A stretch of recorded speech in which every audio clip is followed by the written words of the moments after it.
Yuzni oqartirish uchun niqoblar uy sharoitida tayyorlash yo'llari.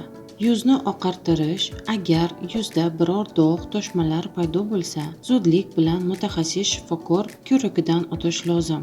Chunki yuz terisidagi turli dog'lar ichki a'zolar xastaligi bilan bog'liq bo'lishi mumkin. Shu bilan birga, bu holat homiladorlik vaqtida ham kuzatiladi. Vitaminlar balansi, modda almashuvining buzilishi, turli darajadagi zaharlanish oqibatida ham teriga dog' tushishi ehtimoldan xoli emas.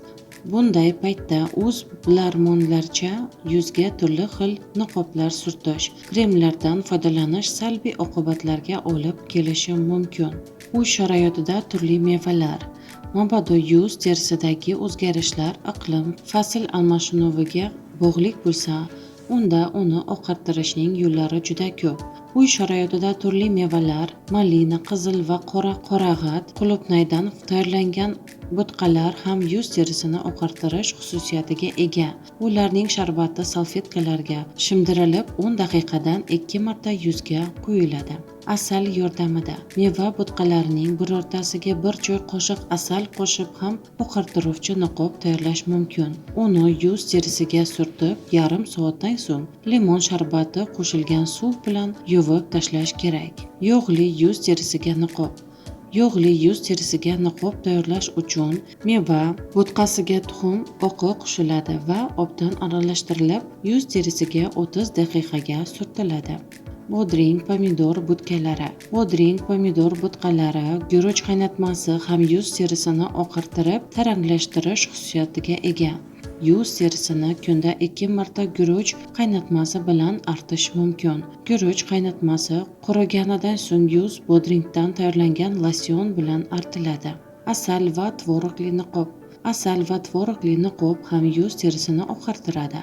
Uni tayyorlash uchun 1 osh qoshiq asal va 1 osh qoshiq tvorog, 1 osh qoshiq smetana yoki qaymoq bilan aralashtiriladi. So'ng yuz va bo'yin sohasiga surtiladi. 20 daqiqa o'tgach, yuz avval iliq, so'ng sovuq suv bilan yuviladi. Muolaja nihoyasida yuz terisi petrushka damlamasidan tayyorlangan muz kubiki bilan artiladi. Buning uchun mayda to'g'ralgan 2 osh qoshiq petrushkaga yarim stakan qaynoq suv solinadi. 1 soat o'tgach, damlama do'kadan o'tkaziladi. U muzlatgichdagi kichik konteynerlarga solinib muzlatiladi. Muz parchasi bilan yuz terisi kuniga bir necha marta artib turiladi. Petrushka sharbati. Petrushka sharbatiga teng miqdorda chuchuk qatiq qo'shilib yuzga surtilsa ham teri oqaradi. Yuz terisidagi dog'larni ketkazishda sabzi sharbatidan ham foydalanish mumkin.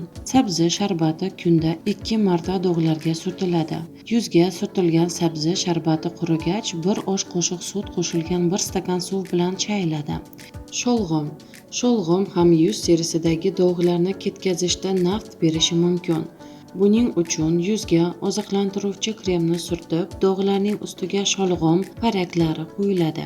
30 daqiqadan so'ng sovuq sutga botirilgan tamponlar bilan artib tashlanadi. Qishning sovuq kunlarida. Qishning sovuq kunlari va shamoldan teri o'z namligini yo'qotadi, quruqshab, sho'rlay boshlaydi. Sovuqda yog' bezlarining faoliyati susayib, qon aylanishi sekinlashadi. Oqibatda terining tortiluvchanligi pasayadi. Qarangki, hujayralarning yangilanishi susayib, aynan qishda qarish va ajin tushish jarayoni tezlashar ekan. Karamli niqob. Karamning 3-4 ta yaprog'i qirg'ichdan o'tkaziladi. 2 choy qoshiq sut, 1 choy qoshiq o'simlik yog'i va 1 choy qoshiq asal qo'shib yaxshilab aralashtiriladi. Bo'tqasimon massa 15-20 daqiqaga yuzga surtiladi. So'ngra niqob iliq suv bilan yuvib tashlanadi. Tuxumli niqob yuzni oqartiradi. 1 dona tuxum yaxshi ko'pirtirilgandan so'ng bir qismi yuzga surtiladi. 5-6 daqiqa o'tgach, ikkinchi qismi yana 5-6 daqiqa o'tgach esa niqobning 3-chi qismi surtiladi. Niqob 10 daqiqadan keyin sovuq suv bilan yuvib tashlanadi. Tvorogli niqob. 2 osh qoshiq tvorog, 1 choy qoshiq yog'li sut va 1 choy qoshiq sari yog' yaxshilab aralashtiriladi. So'ng yuz terisi va bo'yinga surtiladi. Niqob 10-15 daqiqadan so'ng yuvib tashlanadi.